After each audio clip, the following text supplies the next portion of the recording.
Missed. It's cool. So I kind of like that. It went down there. Yeah. Okay. All right, cool.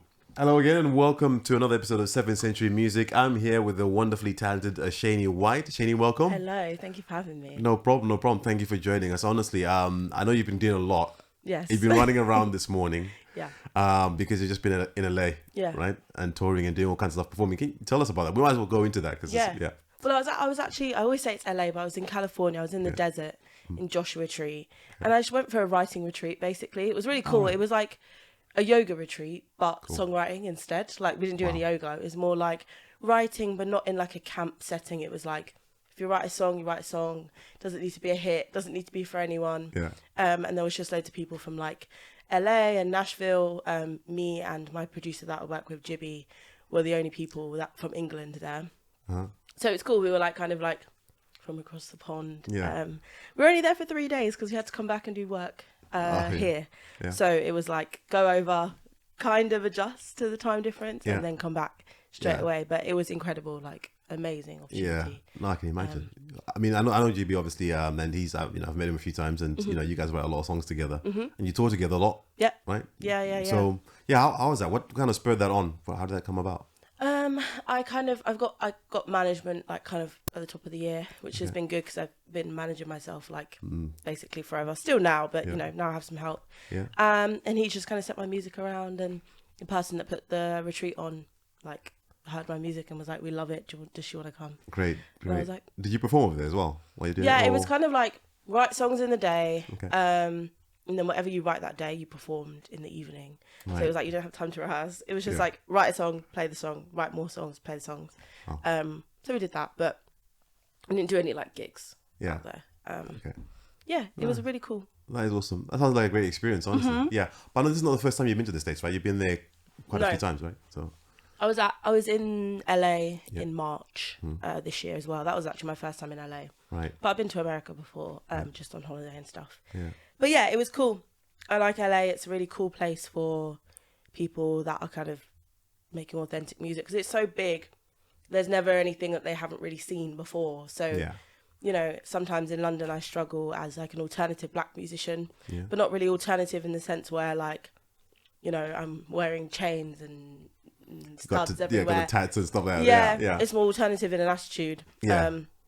They kind of understand that there. When I pick up a guitar and I'm like a black girl singing alternative style music, they're not like, what do you mean it's not R&B? They're just kind of like, okay. Yeah, well, that's the thing, right? Because when people look at you, they don't think, like, you don't exactly scream grunge rock artist. No. You see, like you said, tats and piercings and stuff. You don't really see that. You look just like a normal person who's just walking about, right? Yeah, I guess.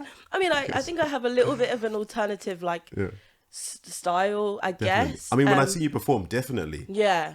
I think it's more, there's more layers to being like somebody that's alternative or kind of parallel to the mainstream than just like wearing studs and everything being ripped or whatever. Like it's more of an attitude and a culture, and I 100% my whole life has subscribed to that culture. So it's hard to, everything in the world sometimes is very visual. It's very surface level. And I try to make sure that everything I'm doing is authentic and try not to be as surface level as the social media and industry and society can deem things. So in me, like, even if you see me in my everyday life, like, all I wear is black. Like, all of my friends would be like, yeah, she's as well. Exactly. Yeah, it's simple. All of my friends would be like, yeah, that makes sense. But yeah, it's hard. Some people, like, on TikTok or social media, you have to like be out there, overemphasize your visual aesthetic. Whereas I'd rather people just listen to my music and hear me talk. Well, do you know what? That's the challenge, right? Because I was saying to you just before we started this, like, I wanted this to be authentic. So if you wanted to take your shoes off and put your feet up, you can do that. And also, if you wanted to make it more of a performative interview, you can also do that. So it's really down to what you feel comfortable with. I think I did a couple of videos a few weeks ago, and I was talking about, there's different personalities that suit different platforms. So if you feel like, and I was talking to one artist yesterday, and he was like, oh man, I don't really like being on Twitter because it's so controversial. It's very aggressive, and it's not my personality. I'm more calm. I say, if that's not you, then that's not you. You don't have to force yourself to to fit into that because everyone is saying, oh, you've got to be on social media. Exactly. You've got to be putting yourself out every day. So I love it when you say that, you're talking about, just being authentic and just being who you are. And I think when you mentioned about the style of music as well, because when I was listening to you describe yourself, the first time we met, I think you performed at like one of our mutual friend Yas's concerts that he hosted. And you sort of introduced yourself as someone who does like a blend of genres like grunge, but it's like a mixture of jazz and it's alternative. So how did you get inspired to do that? Because it's really authentic. It's like, if anyone that hasn't listened to it, you should kind of check out Ashaine White's music. It's not something that you hear every day, basically. How did you get into that? So, it's strange. When I was younger, my mum was really into music. She's not a musician, but she's into music. So there's music playing everywhere. She loved like Mariah Carey and Whitney Houston and Bashment and Sean Paul and reggae and lovers rock and all of these things. I think that's where I was kind of introduced to guitars. Like in Jamaican music, I feel like they're there. Yeah, absolutely. It's actually kind of hooky. It's kind of like rocky if you think about it. Like the way, like you can like nod your head to it it's kind of it's aggressive, but not in like a scary way. Yeah. And I really liked that about it. And then when I was younger, I would come home from primary school and put Channel U on. And I loved grime. Yeah. I was just like, it's so cool. It feels so edgy. It feels so new to me. I shouldn't have been listening to grime back then, being like, I don't know, 8 years old. But I just felt something in it that I really enjoyed. And I think then when I got my like iPod, we had a computer in our bedroom, me and my sister, we would listen to the Bratz Rock Angels album, and like I just felt seen by guitars, I think, a lot. And then there was kind of like, I think the next kind of thing for me, I saw Rihanna come on the TV, and she was at the beginning it was very Caribbean, like she was kind of a bit more soft in her imagery, and I really liked it because I saw a black Caribbean girl singing mainstream. So I was like, cool, like that's really cool. I like Rihanna. But then when she started going into like Umbrella, Good Girl Gone Bad, there was a lot more heavier instrumentation. I was like, I like this. I don't know what it is about it, but I really liked it. Got an iPod, started listening to like a lot of pop punk and emo and like stuff from the early 2000s and Arctic Monkeys and Paramore and Fall Out Boy and all of these things. And for some reason, I just felt like that music like felt more like me than R&B did.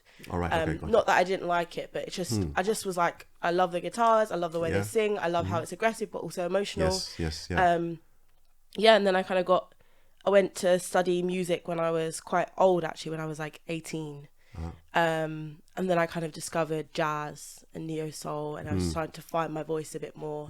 Taught myself guitar when I was 14, kind of just kept going. So I think as like a musician, it's important for you to understand music. And I think all of these things, like me trying to figure out what type of music I saw myself in, but also understanding where music comes from and like how, jazz has had such an impact on popular music and hip hop and all of those things. And I don't know, I think everything just kind of shook up like in my head. And when I was making my own music, just kind of exploded and was like, oh, this is me. It wasn't really like, I'm going to take from this and this and this. It wasn't intentional. It was just, organic. Just happened. It just happened. And I think working with Jibby, my producer, it's just like, he kind of comes from a similar background. He's a lot into metal, a lot into grime, hip hop, jazz, soul. So it was just like, we just spoke the same language, I think. I love that because, I think like you, I listen to every genre of music. And I literally say to people,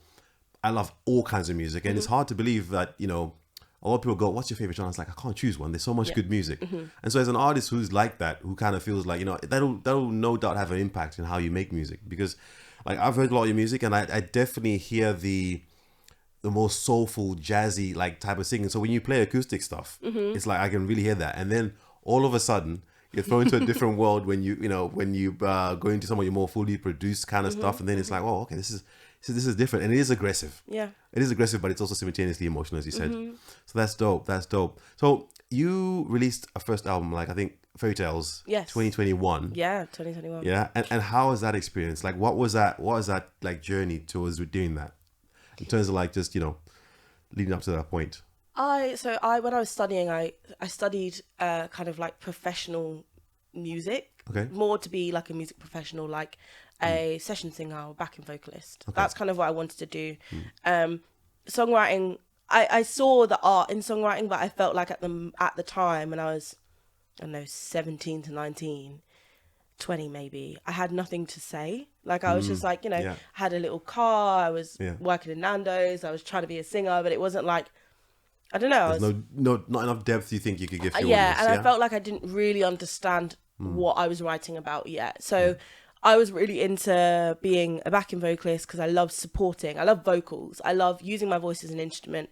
I love layering harmonies. I love understanding how to morph my voice to make sure it blends with another person's voice. All of these things. Support it. I'm the mum of the group. I'm a very loving and caring person at my core. Right. To my detriment sometimes, but like that's... So I think it kind of bled into what I wanted to do in my career in singing. Yeah.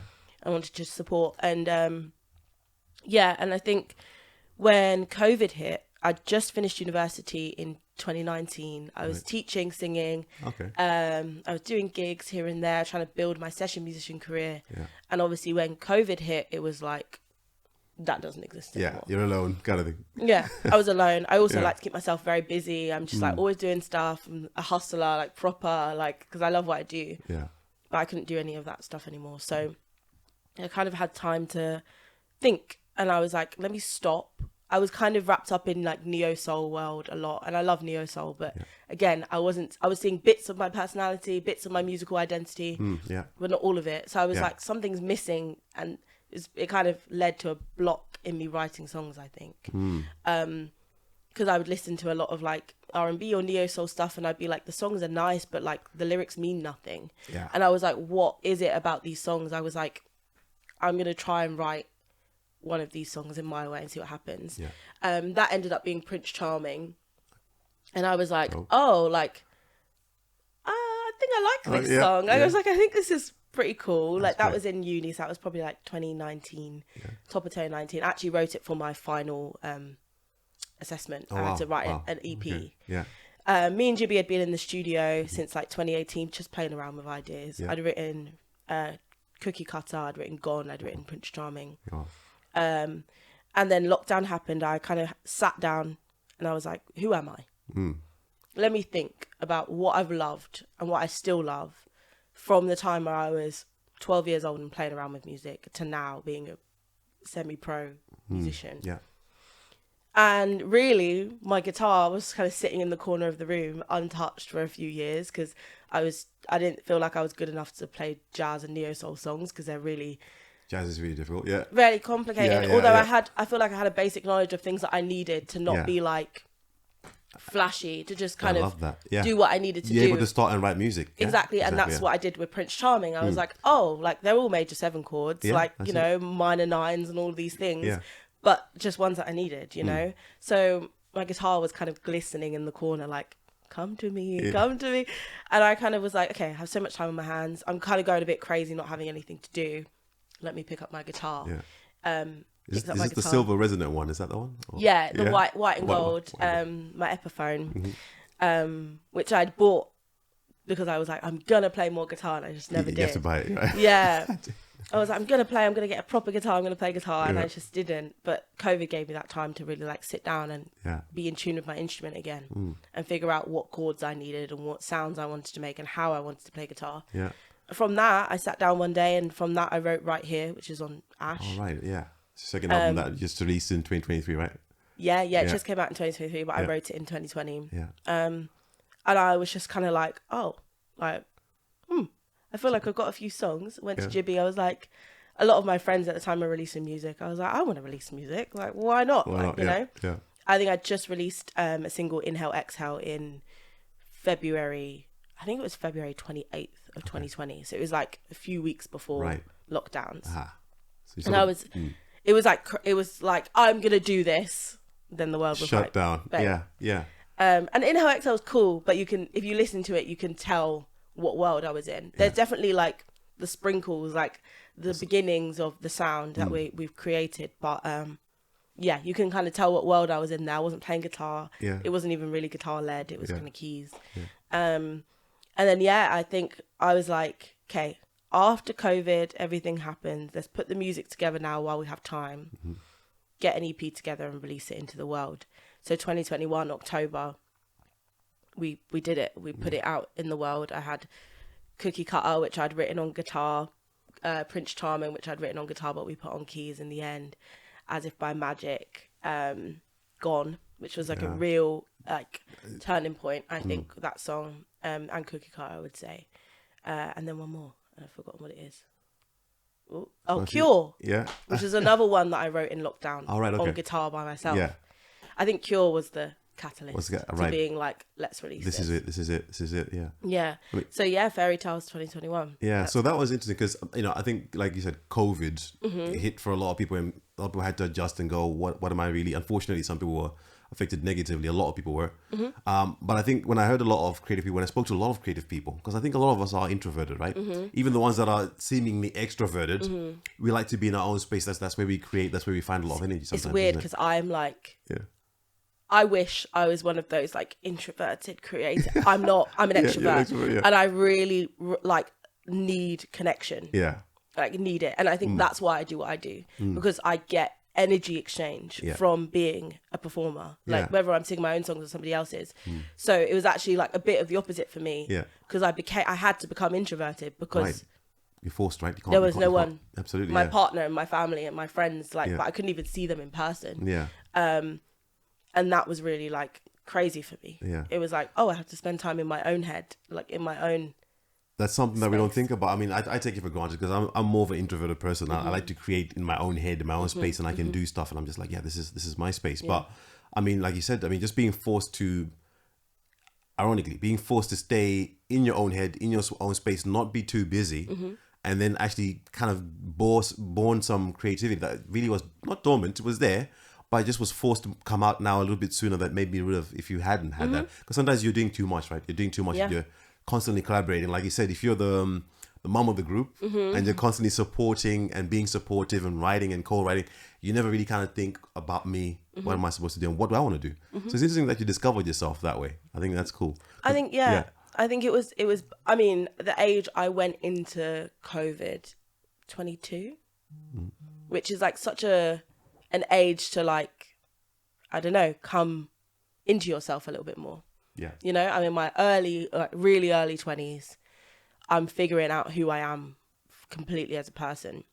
And I feel like that was kind of put on super speed because I was like, I had no distraction between that 22 to 25 age. I was just being like, look, what am I saying here? Like, what am I going to bring to this industry that people aren't bringing already, or that's unique to me and authentic to me? So it gave me time to really think about that, I think, for sure. Yeah. No, awesome. So, I mean, I think between 2021, Fairy Tales, I think you were you spent a year, and then I think you were nominated for Ivor Novello's award, a Rising Star Award as well. Yeah. How did that come about? I mean, obviously I know that your family is quite musical in general, and I've met your sister as well. Yeah. And she's an amazing artist as well, and it just runs in the family, it seems. But how did that process come about? I mean, this is something that I think is an amazing achievement. Yeah. And congratulations for that. Do you know? Thank you. Yeah. It felt kind of outlandish that kind of happened to me at that time. So we released Fairy Tales. I was just like, release music, it's fine. You know, I'm on my own, no management, no label, nothing. Just like AWOL and upload. Like, they don't even know my name. Yeah. So I'm just like, okay, upload it. And then I was actually talking to, just before Prince Charming came out, which was the first single, I was speaking to my sister, Amala, and I was like, I have this song that I'm going to release. She was like, send it to me. I was like, okay. Sent it to her. She was like, this is really good. And I was like, I think so. Like, I'm happy with it, you know. I think it's cool. I actually took the artwork in my sister, my like full sister, Amala's my half sister, her flat, and we were kind of talking about it together, and like we took the artwork together. So it's a very like family thing, I guess, that first single was. And I sent it to her. She was like, this is really good. And I was like, thanks. And she was like, you should apply for the Rising Star. And I was like, right, okay. Like, she got it in 2019. Oh wow, okay. And I saw her get it, and I was like, that's so cool. That's amazing. Like, I'd love to get something like that, but never going to happen to me. And she was like, you should apply, because I think you're doing something very different to what they've kind of had in the past, and I think it would be a breath of fresh air. Yeah. And I was like, okay, all right, I'll do it. And so I'm independent, so I apply for things, and I'll forget about them. Sometimes they'll happen, sometimes they won't, but you kind of got to keep rolling. You can't think about what you've applied for. Yeah. So I remember it was like a week. I just started a new job in programming, which was going fine, but I was like trying to really push my EP and do more gigs and things like that. And I was like, there was one day, it was a deadline. The deadline was like a week away, 2 weeks away, and you had to pay £50 to put this application in. Mm-hmm. And, you know, I was like, okay, a lot of the time these applications are free. So I'm like, £50 is quite a lot of money, especially post-COVID, like being a musician. Yeah, I was like, absolutely. I don't have any money. Yeah. So I messaged her and I was like, is this worth it? Like, do I pay the £50 and do I put my application in? Do you think, like, what do you think? She was like, don't be stupid. Pay the £50 and do it. And I was like, okay. Like, come on. Yeah. She was just like, do the it. grand scheme of things, yeah. Yeah, she was like, it's worth it. And I was like, okay, cool. Did my application, forgot about it, carried on with my life, ended up leaving the job that I was in. And then there was a week where, like, my end of work was imminent, and that was a salary paid full-time job. So that was like big loss. Yeah, it's like it was big change. It was a very big change. I was really stressed about it. You know, I just moved out of my mum's house just pre-COVID in 2019. I was in my own place. I needed to have money. Pay the bills. I had bills and I had rent to pay. And I was kind of like stressed about it, and I was like, I don't know what to do. I was frantically searching for new jobs, but then in the back of my mind thinking I could just go full-time musician because I've been working towards that for years pre-COVID. But I'm scared, you know. I had a salary paying job. Like I was like, okay, what do I do? So I had to take my car for a service. The service was going to cost me like £200. I was like, oh, one more thing I don't need. I was in Leighton on my way back from leaving my car there, and I open my email inbox and I see Ivan Novella Rising Star decision or something, and I opened that. A lot of the time, I wasn't even excited when I saw it, because a lot of the time you get these things, it's like decision, and then you open it. Happy. Thank you for applying. Thank you so much for applying. Unfortunately, so I was just like, okay, you're waiting for it. Yeah, reading through. I was like, it was like, thank you so much for applying for the Ivan Novella Rising Star Award. Congratulations, you have been nominated. And I was like, I read it a few times. I was like, huh? Like I just kept reading it, and I called Jibby at the studio, who was there with our friend Kyra, amazing artist Kyra. Kyra's dope, yeah. She's actually like my idol, like hero, like she's incredible. Yeah. And I was like, I think I've just been nominated for an Ivan Novella. And they were kind of in the room like, okay. And I was like, yeah, I'm going to meet you at the studio in a bit. And they were like, okay. Kind of got there. I showed them the email. They were like, that's crazy. And I was just kind of like I think it's crazy. They made me sign an NDA, so I couldn't tell many people. Right, gotcha, yeah. So I was like, I didn't really know what to do in that moment. Obviously, I could tell my partner and I could tell Kyra. And I was just like, wow, this is it. Is it something's happening here? Yeah. Well, yeah. It just felt crazy. I was just like, I can't believe it. You know, I think the powerful thing about that is sometimes the people that spur us on, or the people that even believe in us, sometimes believe in us more than we do, right? Especially as an artist, I think sometimes you're doing stuff, especially when you're doing things that have quite a different feel to it. You're thinking, I don't know if you will really like this. I know I enjoy it, but it's personal. So then you're putting it out there, and you're like, you know, sometimes I know some artists out there who are really confident. They're like, oh yeah, it's great. But I feel like there's always a little part of you which is like, am I really, you know what I mean? Am I really doing something that's worth this applause and all this kind of stuff? I think for me, because I'm pretty confident in the music that I make, and I love it. And I think as long as you love what you do, there will be people that love it too. 100%. I think it was more just the fact that I was unsigned. With no management. With nothing. With like 70 monthly listeners on Spotify. And I'm going into the Ivan Novella Awards, sponsored by Apple Music. I know what type of people they're looking for. They're looking for new label signees. There'll be labels that put their new signees forward. Hey, we like this person, check them out. Like, I know how the industry works. It's a people game. You know what I mean? Absolutely, A lot of the time, it's not what you give. Can do, it's what is around you that can show you what you can give. You know. So me applying for it, I was like, they're gonna listen to my songs and think they're cute, but like there's other people, they've got favors that they need to give and blah blah blah. So why would I get it? And even when my sister got it, she was kind of like rising already. She'd released some music. She'd like, her streams were good. She was like making a little bit of noise. Yeah.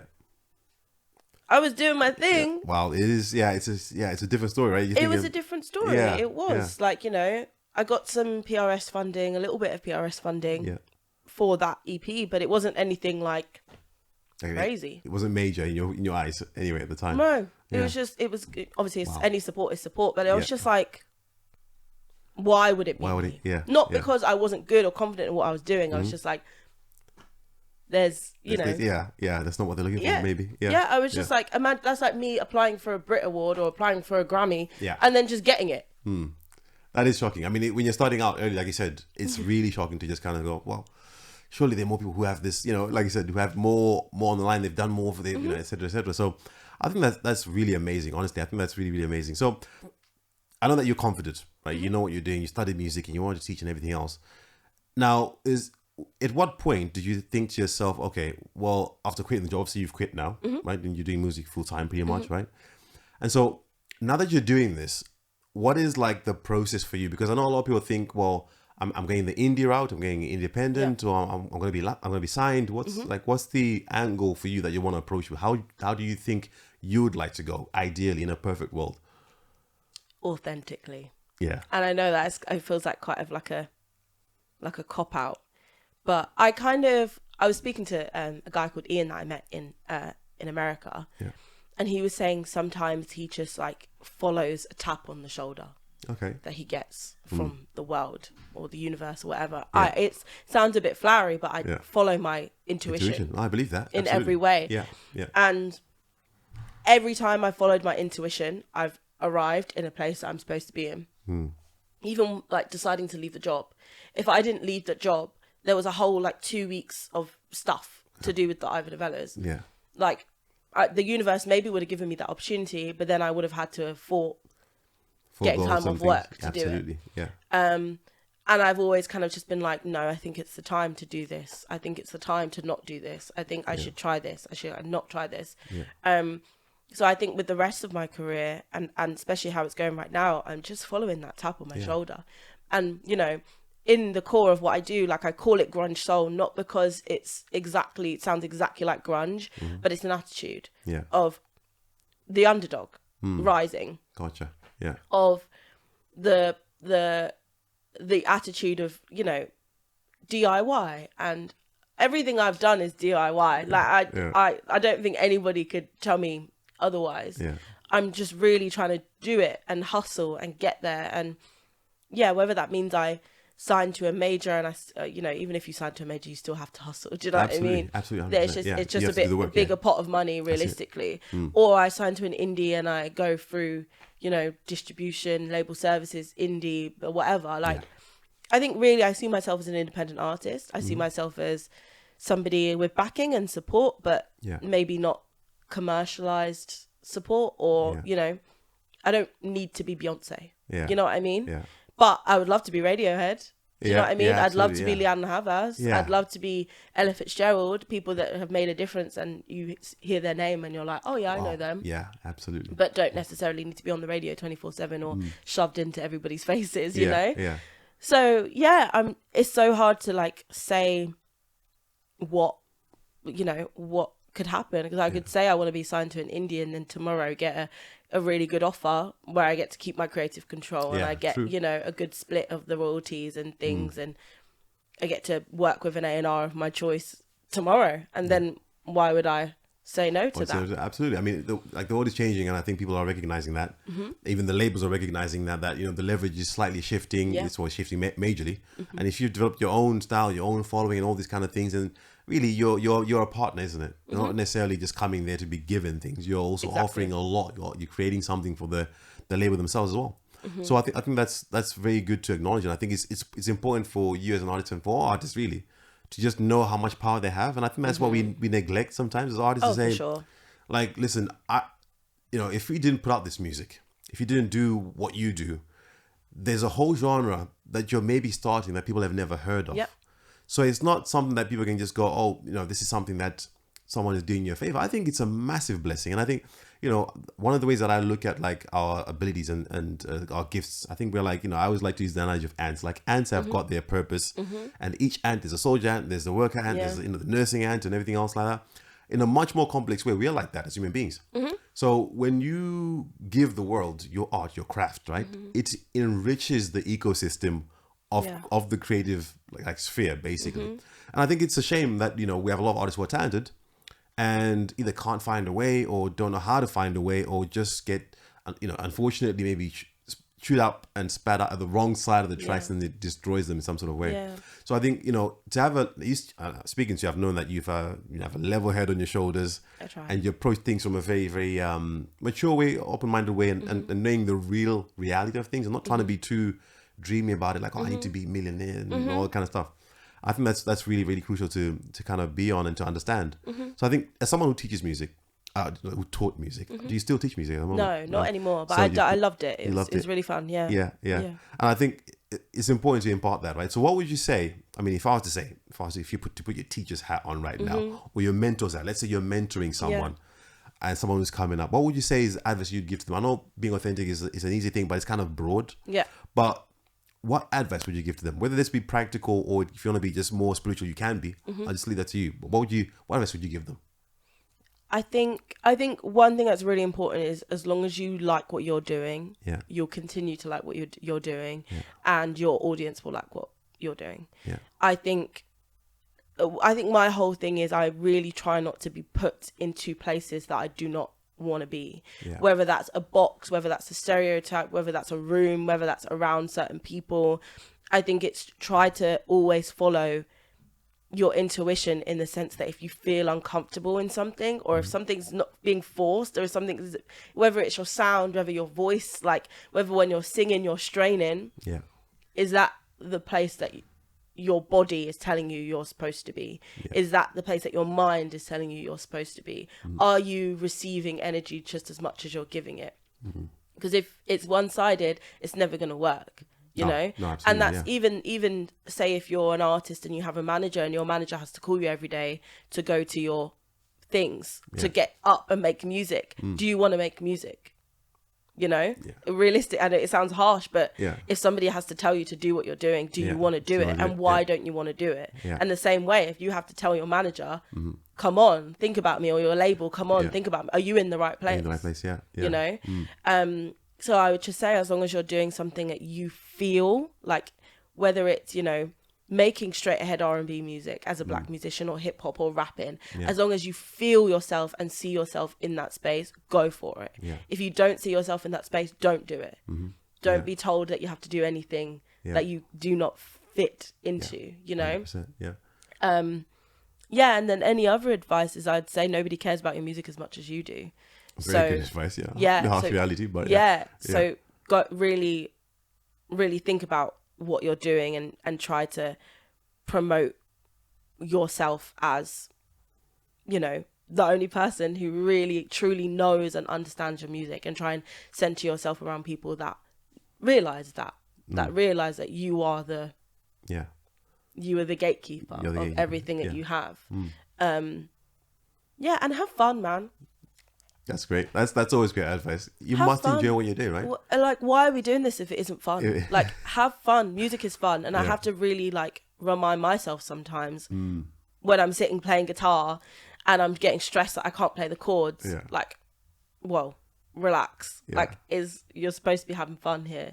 As much as it is work, and I work hard, I'm having fun when I'm doing it. Yeah, if you're not enjoying it, then why are you doing it? Don't force it. Do you know what? I always say with what we do, because, you know, we with working on building the platform, right, it's very difficult. And with all things, anything you're going to do at some point is going to be difficult. Yeah, of course. Right? So it's like, yes, have fun, but also realize that, you know, to get to, like you said, this is the question where you ask that question, is like, if you're having to be woken up or forced to do something, then maybe reassess whether you're in the right place. Are you doing the right thing for you? Because, you know, some artists might feel more comfortable behind the scenes. Some artists might feel more comfortable in front of the camera, and vice versa, right? So it's just one of those things. And I think that when we're building what we're doing, it's like, there are days when I'm like, oh man, I've got to do this. I've got to wake up, and I've got to stay up late, and I've got to do this and that. But then I always remind myself, I say, is what you're doing worth it? Is it to you? Is it worth it to you? Is it worth it to the people that you think will enjoy what you do as well? And if that's really important. Absolutely. If you can't find any of those reasons to say it's not important to you or it's not important to someone else, then maybe it just might need to redirect. And that's the thing. I think one thing that I've started to realize is how, especially with like kind of finding more people that like what I do, is how much impact it can have. Powerful. Yeah.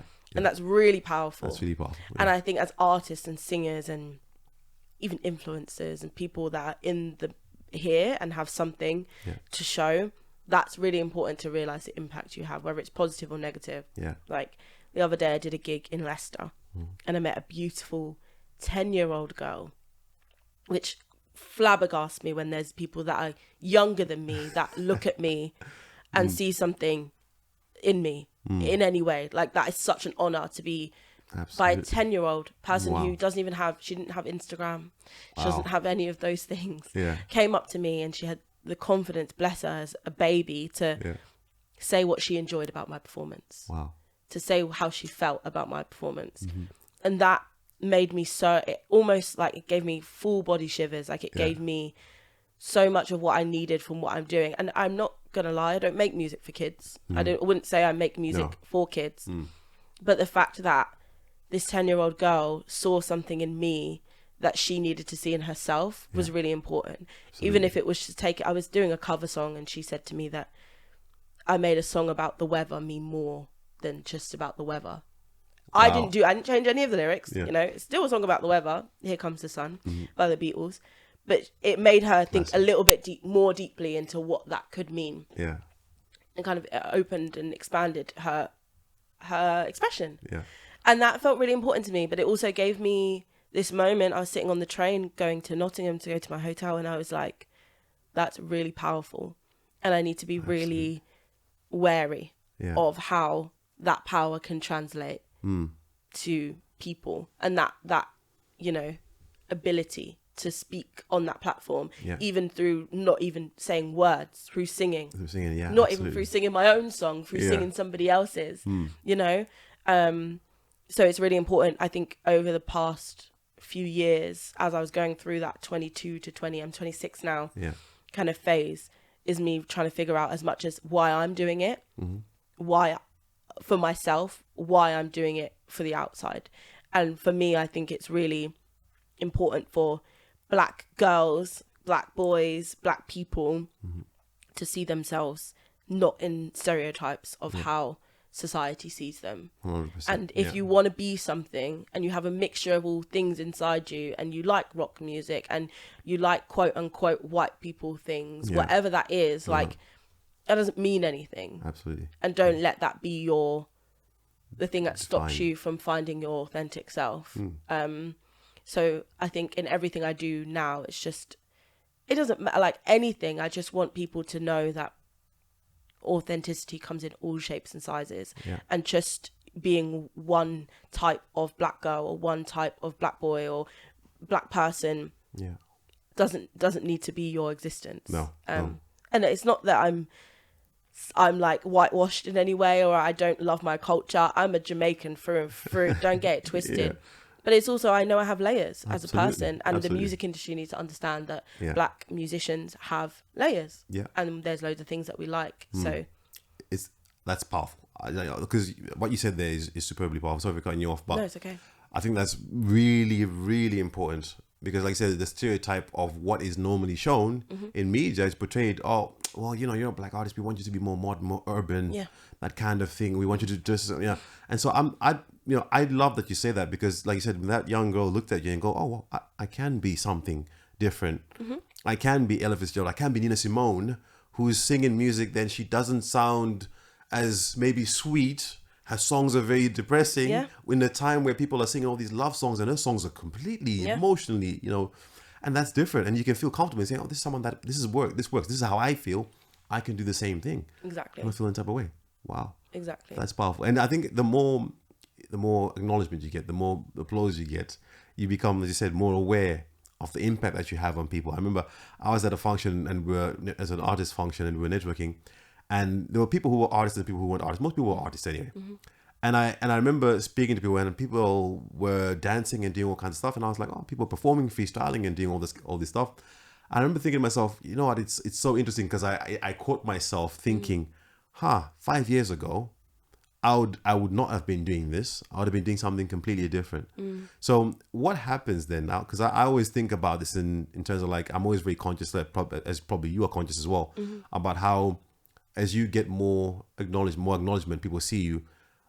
How do you think, well, let me put it this way, what would you like to be known for? If you had a crystal ball and you can say, you know, in maybe at the end of my career, not at the end of the career, but it's going to be hopefully a long and fruitful career. But after you've done everything you want to do, what would you like to be known for? Singing. That's Like, I just want to sing. Yeah. Sing. I want to sing.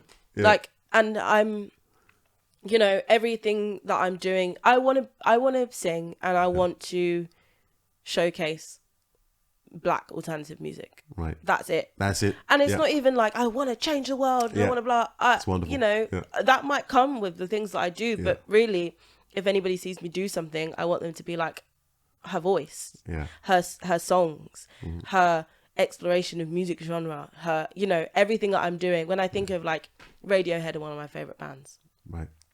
And throughout their, like, I don't know, 6-7 album career, 8 album career, they have been known for different things in each era of their career musically. But when you think of Tom York or you think of Radiohead, the music, whatever they've done around that, you know, at one point they were named disgrace to rock music in their first album. Then their second, they were the saviors of rock music. Then their third, they were this new injection of electronic music into rock music. And then, you know, and then they were the first people to give away an album for free. Or for however much you wanted to pay. But realistically, they're doing all of these game-changing things, but realistically, the only thing that's propelling it is their talent and their music and their voices and what they're giving to society. In that way, I'm not an activist. I'm not a politician. I'm a singer, songwriter. Like, and I will stand on my, wherever I am, or whatever, you know, whether it's a little tiny plinth or a huge pedestal, saying I'm a singer-songwriter. Like, keeping it simple. That's it. Yeah. And I hope to be doing this when I'm 85. Like, I just want to be touring and playing songs and connecting to people and speaking to people. And hopefully, I know there's already such a bubbling alternative scene for Black musicians in London. And I just want to be one of the people flying the flag. You know, when you see alternative Black music, I want you to see my name amongst loads of others. And I just want there to be a family of people that are being authentically them and making good music. Long-lasting, timeless music, you know? Well, I can tell from what you're saying that you really just love the music. Oh, that's all. You really just love the music. Look, it's all I'm here for. It's literally all I'm here for. And it's so hard as an artist. People are, you know, people get caught up in things that aren't the music. And I'm like, the music is where I want to be. Like, that's what I care. It's my job. And I'll do that job. Like, to the max. You know, obviously there's other things that I love in, you know, I love Black hair care, I love fashion, I love coffee, I love talking to people, I love interviewing people. Those are all different layers of me and parts of my personality, but really it all comes back to my expression, my vessel for expression, and I think that's music. Wow. I think it's awesome that you found something that you're so aware of is your thing. I was like, this is my thing, and I'm sure of it, and I'm aware of it. Nothing else can distract me. It's awesome because not a lot of people get to that point, especially not a lot of people get to that point at your age or young. You know, I remember when I was 30, I was still like a little bit like, oh, you know, what really do I want to do kind of thing. And then you then find that thing, hopefully, and then you go, yes, can I do this for the rest of my life? Yeah, I think I've known it from a young age. I've been singing since I was, you know, I can remember performing since I was around 8 years old, but not in like, I didn't, bless my mum. I was a baby of the family. So I never really went to my mum and was like, can you send me to theatre school? Can you send me to blah, blah? Can I go to Brit school? Because I was like, mum's got enough issues as a single parent. Like, I sing. She's always been like, sing, go and sing to people, go and sing, go and sing, go and sing. But I didn't really remember that I could go to my mum and ask if I could study music. So I've been doing it my whole life. Pretty much. Alongside everything else that I've been doing, it's just been a constant thing. And I think when I went to music college when I was 18, 19, and I realised I could do it as a job, No brainer. It was a no-brainer. I never saw myself working in an office or being, the only thing that I was going to do was be a music therapist, but it was still music that I wanted to do, it's you know? Expression, yeah.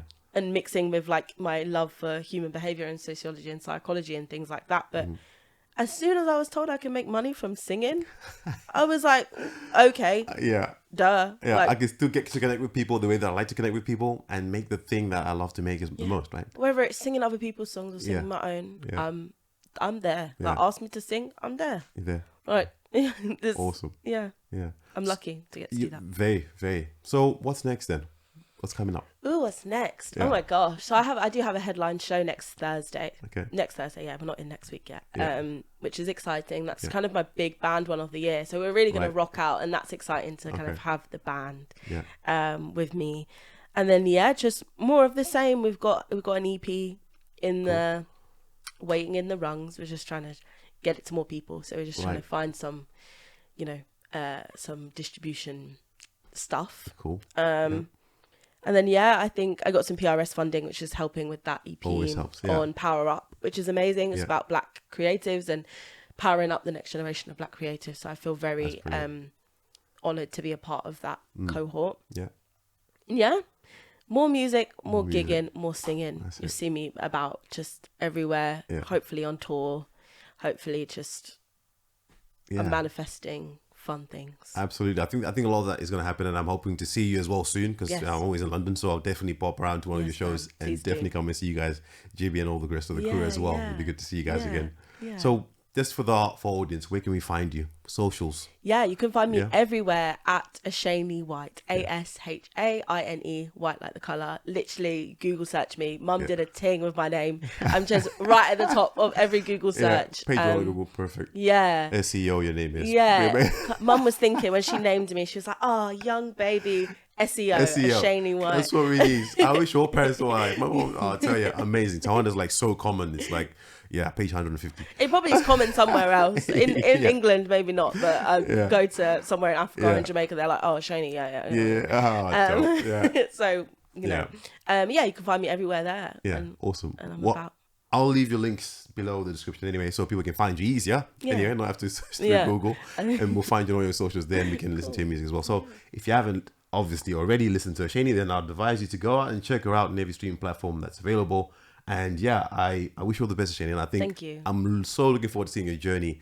And I hope when you're still in your 80s, I'm going to be like, I remember we did that interview back 60 years ago. That is literally my dream. Another interview. It'll be like in my life of Ashaine, there'll be this little interview clip with me being like, indie labels, and I get signed to a major, and I'm Beyonce, and you're like, she said that. With the scarf around, glasses and the martini in your hand. One of those. Still in my Ugg boots and jogging bottoms, Ashaine, it's been so lovely to speak to you again, as always. Sorry, I was late. No, jet lag. We'll put down the jet lag. I completely understand. That's fine. It's perfectly right. So I hope you had a good time anyway. And I certainly enjoyed it. So thank you. I look forward to seeing you again. Yeah. And you take care, guys. Thank you for joining us. Say hello to Ashaine, and we'll see you soon again. Another episode of 7th Century Music. Take care, guys. Bye bye. Love as always. Ciao. That was fun. That's it. Thank you so much. No, thank you for having me. Oh, no problem.